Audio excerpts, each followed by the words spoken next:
This is Brad Swanson for the Sports Lowdown. It's Meet the Corry Beaver Varsity Wrestling Team. Lucas Muncie. I'm in 11th grade and I wrestle 106. My name's Caden Rada. I'm in 10th grade and I wrestle 113. My name's Damian Kinney. I'm in 10th grade and I wrestle 120. My name's Derek Hurd. I'm a senior and I wrestle 126. My name's Trey Proper. I'm in 9th grade and I wrestle 132. My name's Chris Almeida. I'm a junior and I wrestle 132. Lucas Peterson. I'm a senior and I wrestle 132.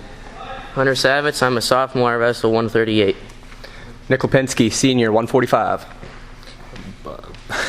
Brady Steele, sophomore, 152. Owen Warren, junior at 152. Dylan Gorley, junior at 160.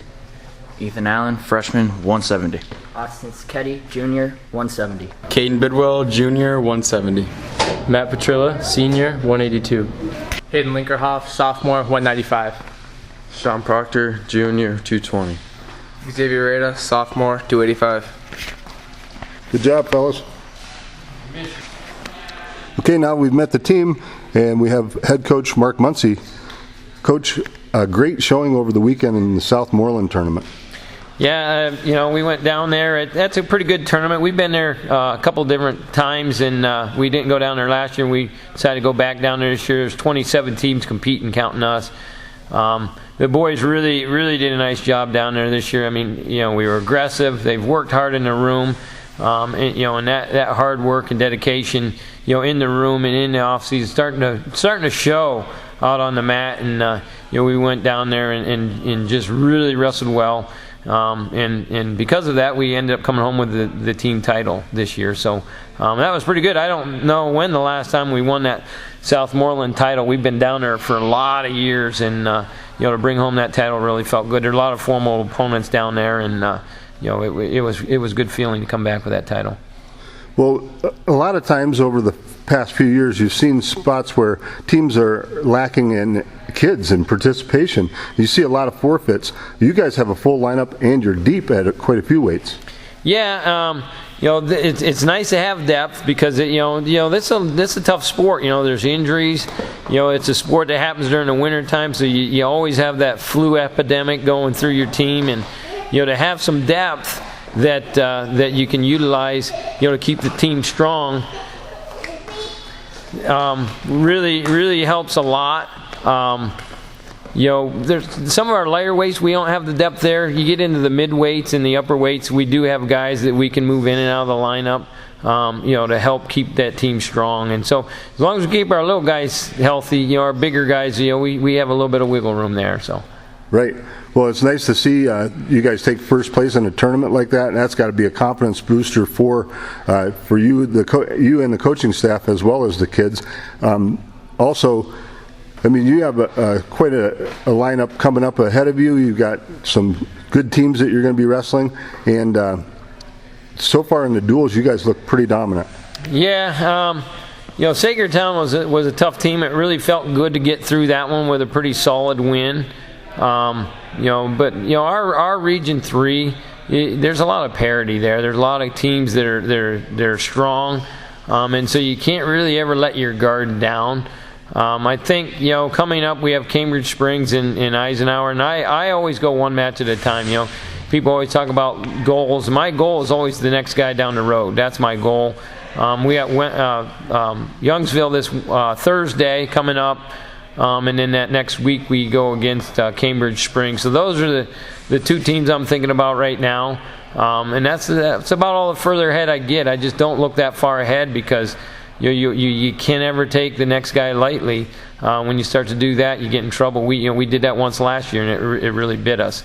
So that's kind of my goals are always the next match. That's my goal, is one match at a time, one tournament at a time. That's all I look at. That's all I look at, and that's all I think about.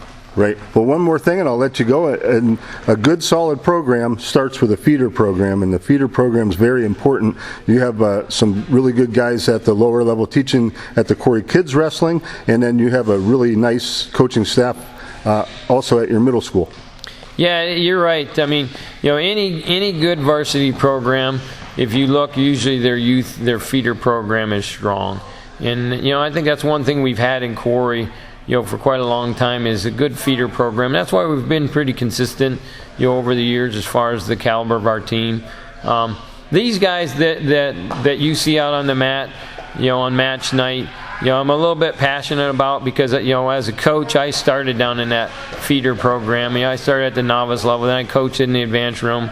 I didn't really ever coach at the junior high level, but when my son was in the junior high room, I was volunteering. I would come in when I could get in there, and I coached at that level quite a bit. Not as an official coach, but I was there as a volunteer.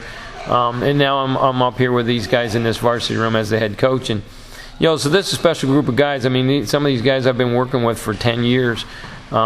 It's been really, really satisfying, gratifying to watch their growth in this room, and have them really mature as a team to the point where now we're a pretty decent team, and it's nice to see that. All right. Well, thanks for taking time out with us, Coach, and good luck the rest of the way through. Thank you. Good job. Thank you. This is Brad Swanson for Channel 98.9 FM, and we are going to meet and greet our 2019-2020 Corry High School boys basketball team. Logan Jonkis, sophomore, guard. Nick Brundage, sophomore, forward. Jeffrey Petty, sophomore, guard. Max Rimges, sophomore, guard. Tyler Jackson, sophomore, guard. Braden Higley, sophomore, forward. Deshaun Mitchell, sophomore, forward. Tyler Bird, sophomore, guard. Cody Reedy, sophomore, forward. James Carpenter, sophomore, guard. Tucker Clark, junior, guard. Logan Mather, junior, guard. Ethan Valant, junior, center. Brandon Arnick, junior, forward. Isaac Sperveri, senior, center. Reagan James, senior, point guard. Taylor Willis, senior, center. Lucas Nichols, senior, forward. Mike Knapp, senior, forward. Missing, Lucas Saborski, senior, guard. Okay, joining me now are the varsity coaches, Coach Tyler Bailey and Coach Noah Kephart. Coaches, you have a really good mix of kids this year. Looks like the numbers are pretty even, sophomores, a few less juniors, but sophomores and seniors seem to be about the same. And you knew when the senior group was freshmen that this was going to be a pretty special group, and they're really playing well together. Yeah, we're starting off at 9-3. We have a 4-1 region record right now. So we are in the lead right now in our region, but we have one more game on Friday, Warren. That will be the first half of the region games. It's important that we win that game, and we are going into the second half in good shape. Well, the underclassmen have been getting some time out on the court, and it's valuable time. And it doesn't seem like there's any one particular player that's doing the bulk of the scoring. It's spread out really good, and looks like you have some kids that are maybe not putting up the point numbers, but playing some great defense for you. Yeah, at the beginning of the year, I spoke about having 6 guys that could probably average 10 points per game, which was going to be the difference maker on our team. And there's not one person that we can that they can key on or stop.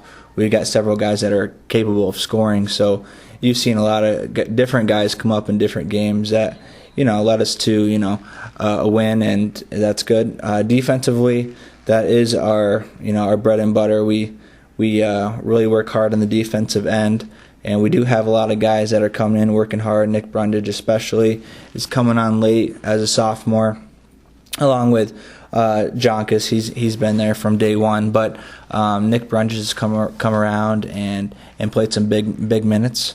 We were also getting Tucker Clark in there as much as we can. We're focusing on defense with him, and he's getting better every day as well. So, Coach Kephart, how important is it for the senior leadership for the JV program? Yeah, these sophomores, and there's a good chunk of them, 10, 11 of them, they get a practice against a really good group of seniors every day. They get to watch them on the court, and they get to learn from them, learn from their teamwork, learn from their leadership, learn from how hard they work. and it's been really good for them to go out and then emulate that in some of the JV games. But they see it every day in practice. They practice against a very good varsity team every day, and it's been really good for them. Well, it's always a good shot in the arm, especially at the Christmas tournament when you get a lot of people are able to get out and watch the team, more people than during the week. And for you guys to win the Christmas tournament, that had to have been huge, having all those people out here supporting you. Yeah, some good momentum. Fans are really coming out really well. Pretty much all the home games, all the away games. Christmas tournament was huge just because it's a couple days to really come in and support. It was really good to see really good crowds out for that. All right, well, thanks, coaches, and good luck the rest of the way through. Big region matchup. We'll let everybody know that Wednesday during our show. And it's Blackout Friday night against the Warren Dragons right here at Corry Area High School. Thanks again, coaches. Thank you. Thank you. This is Brad Swanson for the Sports Lowdown right here on Channel 98.9 FM. And we are here at Corry Area High School where it's time to meet and greet the 2019-2020 Corry Lady Beavers basketball team. Tessa Graham, senior, and a guard. I don't know. Skylar Rydell, sophomore, guard. Taylor Alchinsky, freshman, guard.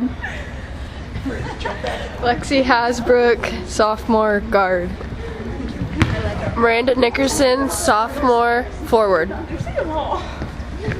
Elena Brown, freshman, forward. Rachel Brady, sophomore, forward. Reagan Trask, sophomore, guard. Abby Northrup, sophomore, forward. Olivia Whitaker, freshman, forward. Lena Michka, senior, forward. Lexi Frasina, sophomore, guard. Joining me now is Coach Sisson. And Coach, you have a very young team, but there's a lot of talented girls out here. Oh, absolutely. I mean, we have freshmen, key sophomores, and I mean, they get in and they get a lot of minutes, 28, 29 minutes a game. We do have one senior, great leader, but there's definitely a bright future. We're just, these girls, we got to keep them working, keep them in the gym, but their enthusiasm and their heart and their hustle is awesome. So I'm really excited about what's to come. Well, it looks like you got a couple key helpers this year, too. Your assistant coaches have been around the game a little bit. Yeah, I have Bill West here and Rob Alchinsky, who both have played basketball, coached it for years, been involved in all the programs here. So it's really nice to have them by my side to help me. I love it for game talk, breaking down games. It's a lot of fun planning out games now and strategy and all of that good stuff. It looks like your numbers are good, and it all starts with the feeder programs, and you have a good feeder program here. Yeah, we're starting to get one. When I came here 6 or 7 years ago, we started a biddy ball, and so that's been growing. So right now, actually, last week we started our winter biddy ball, and we have 35 little ones who are there K through 4 involved in the biddy ball, coming Saturday mornings and playing with us. And then now our rec is growing. We have 3, 4, and 5, and 6 in our rec program. So it's turning a corner, I think. Well, just so the listeners know now, your varsity and JV team are involved with the little ones too, right? Yeah. Well, I could never do that alone, and they don't come to see me. That's for sure. I set it up and I get the girls going, but the girls do it all. They're really the coaches, and the little ones love it. So it's my girls who do it. So I'm very proud of them. They do a great job. Well, that's key too, because the little ones want to emulate the big girls and want to be like them when they grow up. So this is a great start for the girls basketball team, and the future looks great. Yes, it does. Thank you very much. All right. Well, good luck the rest of the way. Thank you. Thanks. Good evening. This is Lee Knapp for the Sports Lowdown, where tonight we will meet the Corry Beavers swim team, and then we will have an insight talk with Coach Doug Gerald and get some predictions and some insights on the Corry Beaver swim team. But first, we will meet the Corry Beaver swim team. Nathan Lesher, sophomore. Derek Albers, sophomore. Benjamin Good, senior. Caitlin Anderson, senior. Laban Earhart, senior. Nicholas Albers, junior. Logan Harrington, senior. Tanner Biotti, senior. Landon Weiss, junior. Jonathan Albers, freshman. Bethany Anderson, junior. Rachel Hyatts, junior. Hannah Reed, sophomore. Mackenzie Mitchell, junior. Braden Gwynn, 11th grade. Well, now that we met the Corry athlete swimmers, I have a little interview here with Coach Doug Gerald. And Coach, what are your expectations for the remainder of the season? Well, right now the boys are sitting in 3rd place in Region 2. Northeast suffered a big loss yesterday to Iroquois, which means that we could at the very least tie with them for 2nd place in the region. Right. So that's something I'd like to see happen. And for the remainder of the season, right now we have 4 boys that are qualified individually for districts, and just about all 4 of them have a really good shot at moving on to states. So we're going to keep the hammer down and try to get them there. That's exciting. That's exciting to see them move on to the state meet. What do you think the team goals are for the rest of the season? Like I said, for the boys, we're hoping to at least tie for 2nd place in the region. I'm sure you're still fighting with Fairview. Oh yeah, Fairview's undefeated right now, and I mean they've kind of breezed through the first half of the season. I don't see them losing a meet, both boys and girls. So right. We've talked about that many times on the sports show. Yeah, they're pretty deep, and they got a lot of quality swimmers. But you know, our girls team, we haven't won a meet yet, and I don't really anticipate unless somebody shows up with half their team. You know? Well, we've talked about that in the past on our show, Doug. Numbers, and numbers hurt big time.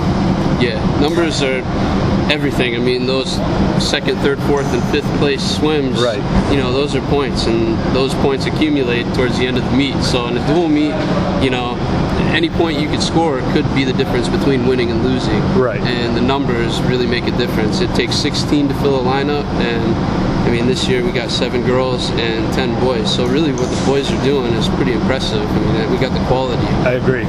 You could win every event and still lose the meet. So right. Yeah, the 2nd, 3rd, 4th, and 5th place swims are very crucial. Important. Yep.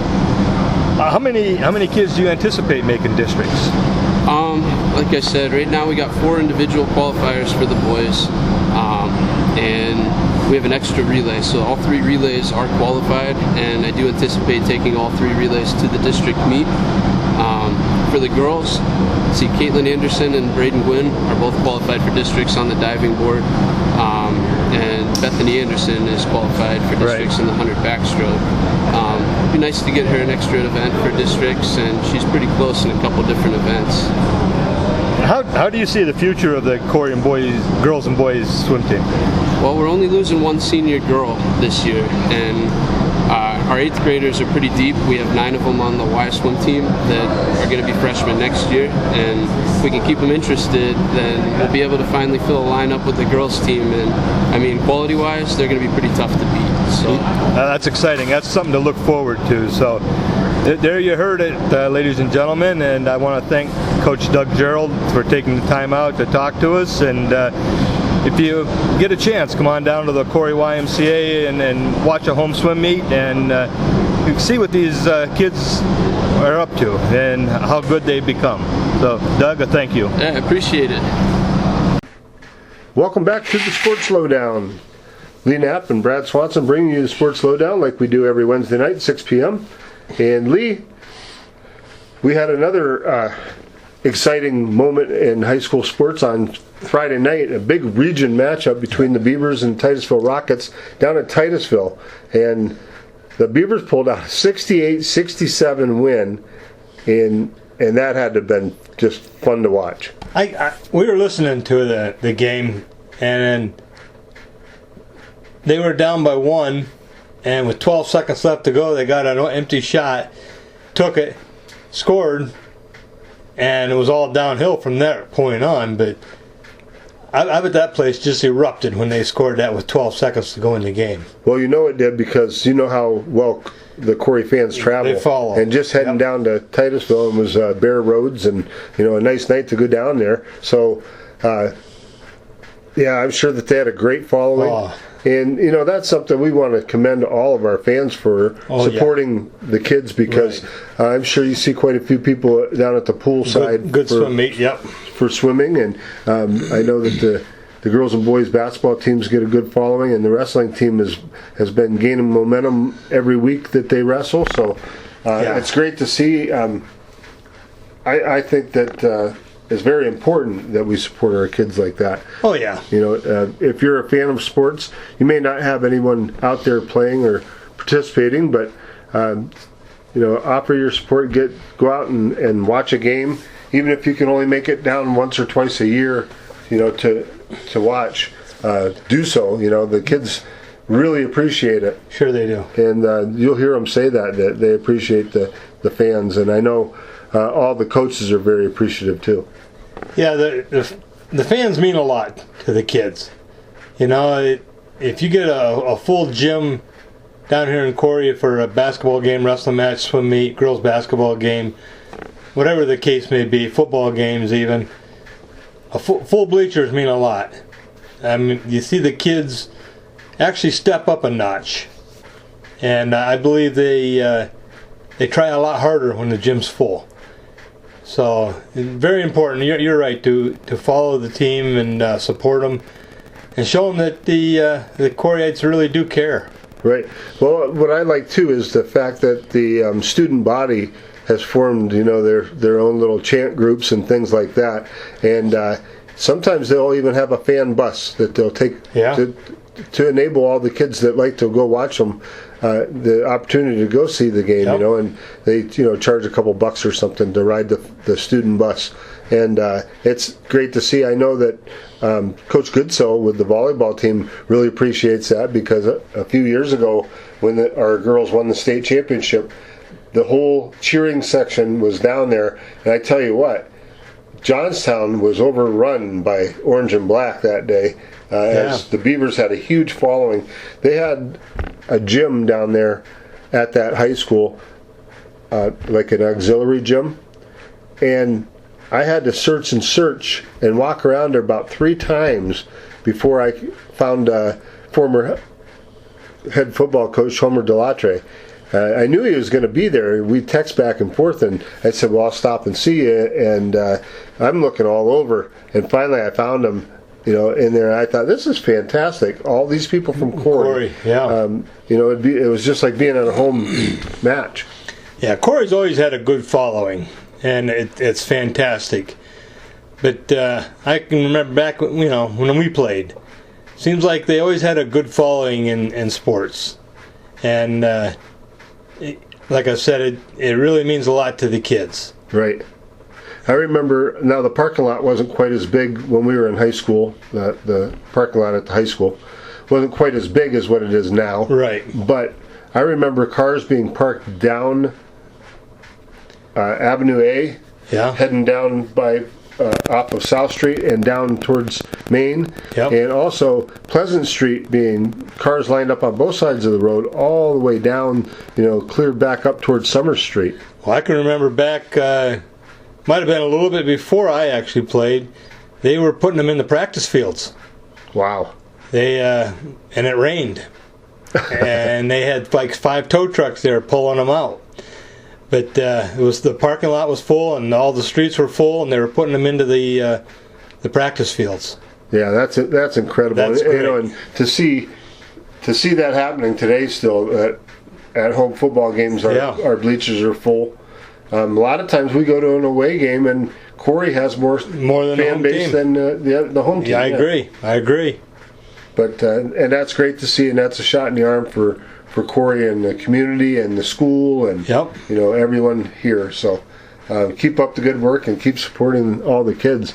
We enjoy it. That's why we do this show. We like to give the kids exposure and get their names out there, get their teams out there. And I tell you, I really like this group of kids.